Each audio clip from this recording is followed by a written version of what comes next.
Welcome বন্ধুরা, welcome to my channel and my new video. তো আজকে আবার একটা চুলকে কী সুন্দর এই গরমে আমরা সুন্দর করে নিতে পারি। চুলেতে ঘাম, এই গরমে অতিরিক্ত ঘামের জন্য ড্যান্ড্রাফ হয়ে যায়, ময়লা পড়ে পড়ে আমাদের চুল প্রচণ্ড ঝরতে থাকে। তো এই ট্রিটমেন্টটা করলে চুল ঝরা বন্ধ হবে, চুলের গোড়া পরিষ্কার হবে, আর এই ঘাম থেকে হওয়া ড্যান্ড্রাফ, নোংরা ময়লা জমে যাওয়া কমে যাবে বা পুরোপুরি হওয়া বন্ধ হয়ে যাবে। এই ট্রিটমেন্টটা যদি সপ্তাহে আপনারা 2 দিন করতে পারেন, তাহলে চুলের মধ্যে ড্যান্ড্রাফ হওয়া পুরোপুরি বন্ধ হয়ে যাবে।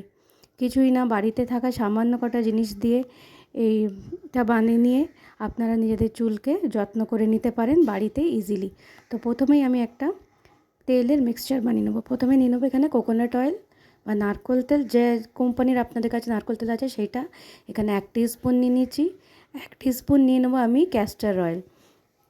ক্যাস্টর অয়েল ইজিলি পাওয়া যায়, এখন ওষুধের দোকানেও পাওয়া যায় বা মুদির দোকানেও ইজিলি পাওয়া যায়। এখানে 1 টিস্পুন আমি coconut oil, 1 teaspoon castor oil আর 1/2 টিস্পুনের মতন আমন্ড অয়েল নিয়ে নেব। নিয়ে এর মধ্যে আমি 1 টিস্পুনের মতন অ্যালোভেরা জেল মিশিয়ে নেব। এই সব কটা তেল আমি ভালো করে মিক্স করে নিয়ে ভালো করে মিক্স করে নেব। এই প্রত্যেকটা তেল চুলের গোড়াকে মজবুত করতে, কালো করতে, চুলকে আবার নতুন চুল গজাতে সাহায্য করে। এবার এটা মিক্স করে নিয়ে আমি চুলেতে ভালো করে মাসাজ করে লাগিয়ে নেবো। এটা একটা জেলের মতন তৈরি হয়ে যাবে, যেহেতু অ্যালোভেরা জেলটা দিয়েছি। নিয়ে এইরকম করে আমি পুরো মাথায় ভালো করে এই অয়েলটাকে মাসাজ করে নেব। এই অয়েলটাকে ভালো করে মাসাজ করে চিরুনি দিয়ে আঁচড়ে নেবেন। নিয়ে এটাকে 1 ঘন্টা রাখতে পারলে খুব ভালো। যদি খুবই ব্যস্ত থাকেন তাহলে মিনিমাম 15 মিনিট আপনারা রাখবেন। আর ছুটির দিন হলে সকালে উঠে ঘুম থেকে উঠেই লাগিয়ে নেবেন। 1 ঘন্টা যদি লাগিয়ে রাখতে পারেন, চুল সিল্কি সফট হবে, ড্যান্ড্রফ মুক্ত হবে, চুলের গোড়াও পরিষ্কার করবে আর নতুন চুল গজাতে সাহায্য করবে। চুল ঘন, কালো, মসৃণ, চকচকে হয়ে যাবে আপনাদের চুল। তো এরকম 2 হাতে আমি তেলটাকে নিয়ে ভালো করে মাসাজ করে নেব।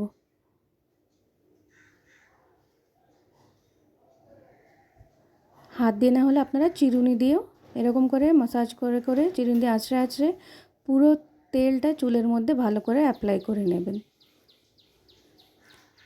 পুরো গোড়া থেকে ডগ অবধি পুরো তেলটাকে লাগিয়ে নিয়ে 1 ঘন্টা রেখে দেবে। আমি 10 থেকে 15 মিনিট রাখতে বলছি, কিন্তু 1 ঘন্টা রাখলে খুবই ভালো।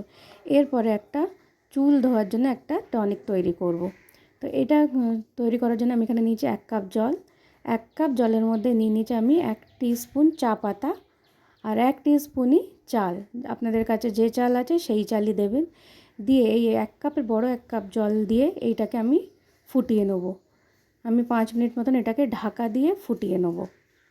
চাল ধোয়া জল তো আপনারা জানেনই, চালের জল হোক বা চাল ধোয়া জল হোক, চুলকে পরিষ্কার করতে, চুলকে সিল্কি স্মুথ করতে, নতুন চুল গজাতে সাহায্য করে। তো এই যে এটা ফুটে গেছে। এবার এটাকে আমি বন্ধ করে, আমি 5 মিনিট এটা ফুটিয়ে নিয়েছিলাম। নিয়ে এবার এটাকে আমি বন্ধ করে পুরো ঠান্ডা করে নেব। ঠান্ডা হয়ে গেলে আমি এটাকে একটা আলাদা বাটিতে ছেঁকে নেব। এটা আমি ছেঁকে নিয়ে আমি কিন্তু পুরোটা নেবো না, অল্প যতটা আমার লাগবে আমি ততটা নেবো। নিয়ে বাকিটা আমি স্টোর করে নেবো। এটা আমি পুরো সপ্তাহ ইউজ করতে পারবো। আমি এমনই বানিয়েছি, এটা আমি 2-3 বার ইউজ করতে পারবো। তো এবারে এই যেটা বানিয়েছি এটার মধ্যে আমি নিজের পছন্দের শ্যাম্পু দিয়ে দিচ্ছি। আপনারা আপনাদের কাছে যে শ্যাম্পু আপনারা ইউজ করেন সেইটা দেবেন। এটার মধ্যে শ্যাম্পু মিক্স করে আপনারা যদি শ্যাম্পু করেন, চুলের গোড়া পরিষ্কার হবে, ড্যান্ড্রফ দূর হবে, চুল চকচক হবে। প্লাস তার সঙ্গে অনেক সময় চুলে শ্যাম্পু থেকে যায়, ঠিক করে পরিষ্কার হয় না, কিন্তু এই চায়ের জলের জন্যে, চা পাতা দেওয়ার জন্যে পুরো চুলটা থেকে শ্যাম্পু ভালো করে ধুয়ে পরিষ্কার হয়ে যাবে। তো এটাকে এবারে আমি 15 মিনিট রাখতে বলেছিলাম, কিন্তু আমি নিজে 1 ঘন্টা ওই তেলটা লাগিয়ে রেখে দিয়েছিলাম মাসাজ করে। তো 1 ঘন্টা পর এবারে আমি এই শ্যাম্পু মেশানো এই জলটা চালের আর চায়ের জলটার সঙ্গে আমি মাথায় মাসাজ করে শ্যাম্পুর মতন করে নেব। নিয়ে ভালো করে শ্যাম্পু করার মতন এটাকে করে নিয়ে আমি 5 মিনিট রেখে দেবো, যাতে তেলটা ভালো করে মাথার পরিষ্কার হয়ে যায়।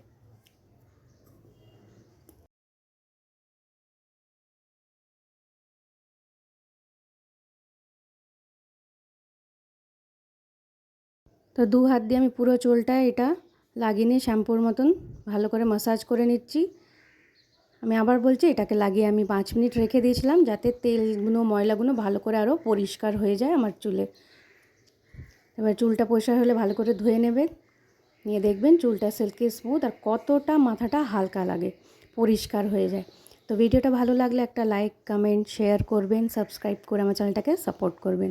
আপনাদের প্রবলেম আমাকে কমেন্ট করে জানান, আমি আপনাদের প্রবলেম বা সলিউশন বার করার চেষ্টা করব। আবার বলছি, please like, comment, share and subscribe করে আমার চ্যানেলটাকে সাপোর্ট করুন, যাতে আমি আরও ভালো ভালো ভিডিও বানাতে পারি বা আমি আরও ইচ্ছা হয় আমার বানাতে। আপনারা প্লিজ সাবস্ক্রাইব করুন আমার চ্যানেলটাকে আর সাপোর্ট করুন।